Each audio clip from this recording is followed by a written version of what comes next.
जब हमारे चने के अंदर जब फूल वाली अवस्था होती है तो किसान भाइयों, तकरीबन किसान भाई कोई भी खाद तत्व नहीं देते हैं, सिर्फ पानी से काम चलाते हैं। और वो किसान भाई जो एक बेहतर उपज लेते हैं वो चने की फसल के अंदर जो 3 अवस्थाएं होती हैं, फर्स्ट, सेकंड और थर्ड अवस्था के अंदर खाद तत्व देते हैं। और तनिक भर खर्चे से जो किसान भाई डरते हैं वो उनकी उपज जो है वो मन मुताबिक नहीं मिलती है, और उससे जो उनकी जो और किसानों के बजाय जो कम उपज मिलती है। तो किसान भाइयों, एक बेहतर उपज के लिए इस अवस्था के अंदर चने के अंदर दूसरी स्टेज चल रही है किसान भाइयों। फूल आने स्टार्ट हो गए हैं और फूलों से दाने बनने की पोजीशन तक हमें कौन कौन सी खाद तत्व जो देने हैं वो आपके इस वीडियो के अंदर साथ में शेयर करूंगा मैं। और इस वीडियो में आपके साथ मैं ये जानकारी भी शेयर करूंगा कि चने के अंदर जब हमारा दाना बनेगा तो उससे पहले हमें ये कौन सी खाद तत्व देने हैं कि जो आपकी फसल के अंदर 20 से 30% जो उत्पादन है उसको बढ़ा देगी। वीडियो के अंत में सभी जानकारी आपको मैं ये टॉपिक के अंदर आपके साथ मैं कवर करूंगा, तो वीडियो को अंत तक देखें।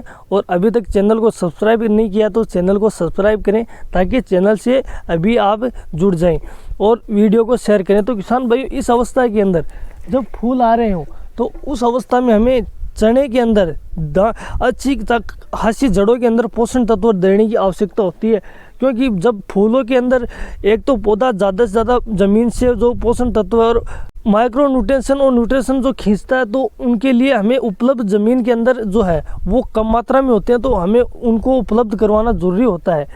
इसके लिए इस अवस्था के अंदर किसान भाइयों को NPK की जो ग्रेड आती है 05234 है उनको देने की आवश्यकता होती है। कौन से तौर तरीके से देने की आवश्यकता होती है वो जानना बहुत ज़रूरी है। इससे पहले मैं आपको ये बता दूं कि इनके जो बेनिफिट्स है वो क्या क्या है। किसान भाइयों, जो इसके अंदर जो NPK 05234 है उनके अंदर जो है 52% फास्फोरस पाया जाता है और 34% पोटास पाया जाता है। और फास्फोरस जो है वो पौधे के अंदर जो भोजन बनाने की क्रिया को है वो तीव्र गति से बढ़ाता है, और पौधा जितना ज़्यादा भोजन बनाता है उनसे जितना ज़्यादा फल निकलते हैं।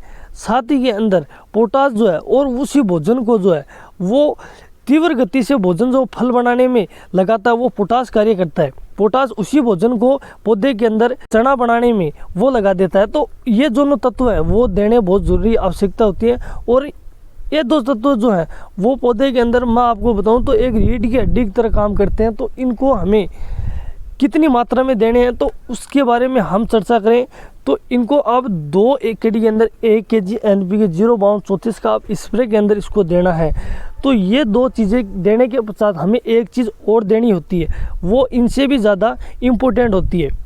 वो खाद तत्व किसान भाई इम्पोर्टेंट इसलिए है कि उसके बारे में मैं आपको ये बताऊं कि ज़मीन से ज़्यादा खनिज लवणों को नीचे से खींचना और पौधे के अंदर हर भाग में उपलब्ध करवाना, साथ ही के अंदर हर पोषण तत्वों को और जो कोशिकाओं को ज़्यादा से ज़्यादा कोशिकाओं तक भोजन पहुँचाने का जो काम करता है वो ये तत्व करते हैं। और साथ ही के अंदर उसके साथ साथ जो हमारे पौधे के अंदर ज़्यादा से ज़्यादा फूल आए और फूल झड़े नहीं, उसके लिए भी बहुत इम्पोर्टेंट है। और फूल के साथ साथ जो फलियों के अंदर दाना बने वो एक ज़्यादा से ज़्यादा मोटा दाना बने और एक फली के अंदर 2 से 3 दाने पड़े, उसके लिए ये तत्व है बहुत ही ज़रूरी हैं। क्योंकि ये जो क्रिया करते हैं वो आपके साथ मैंने बताया कि ये जो है वो हमारे चने के अंदर जो फूल आएंगे उनको झड़ने भी नहीं देंगे, कम मात्रा में झड़ेंगे। तो जब फूल झड़ेंगे नहीं तो हमारे जो फलियां हैं वो ज़्यादा से ज़्यादा बनेंगी। तो उसके लिए इस समय हमें जो कैल्शियम विद बोरोन आता है, दोनों का कॉम्बिनेशन आता है कैल्शियम विद बोरोन, जो चिलेटेड फॉर्म में आता है बोरोन और कैल्शियम ये आता है, तो इनको आपको लेना है। अगर ये नहीं मिल पाते हैं आपको अलग मात्रा में, अगर आपको कैल्शियम विद बोरोन का कॉम्बिनेशन नहीं मिल पाता है तो आपको ये तत्व जो है वो अलग अलग देने पड़ेंगे। कैल्शियम अलग से देना पड़ेगा और बोरोन तत्व अलग से देना पड़ेगा। इनको देने के लिए आपको बोरोन तत्व कितनी मात्रा में लेना है और कैल्शियम जो तत्व है वो कितनी मात्रा में लेना है और कब कब देना है वो आपके साथ मैं शेयर करूं।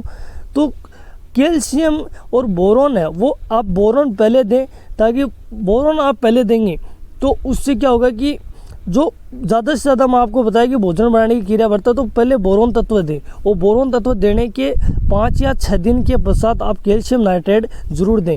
तो ये देने की मात्रा आपको बताऊं तो 1 एकड़ के अंदर आप 250 से 300 ग्राम बोरोन जो वो आप स्प्रे के अंदर दे सकते हैं। इनको देने के पश्चात आपको मैंने बताया कि 7 दिन बाद में आप कैल्शियम नाइट्रेट जो है वो आप 1 एकड़ के अंदर आप 500 ग्राम जो कैल्शियम नाइट्रेट है वो आप पानी के अंदर मिलाकर स्प्रे दे सकते हैं। इन दोनों तत्वों को आप देते हैं तो आपको मैंने जो क्रिया बताई है वो शानदार उपज की ओर बढ़ाती है और एक बेहतर किसान जो है वो इन्हीं तौर तरीकों को अपनाता है। और किसानों का ये कहना है कि खेती से कुछ बचता नहीं है, खेती सिर्फ एक घाटे का सौदा है। तो उसको हमें समझना होगा कि जब हम कोई क्रिया ही नहीं करेंगे, फसल के अंदर जो फसल की समस्याएं हैं उसको समझेंगे नहीं, हमारी ज़मीन में कौन कौन से पोषण तत्वों की कमी है और फसल को कितने पोषण तत्वों की ज़रूरत है, वो किसान भाई तब तक नहीं जानेंगे, तब तक किसानों का।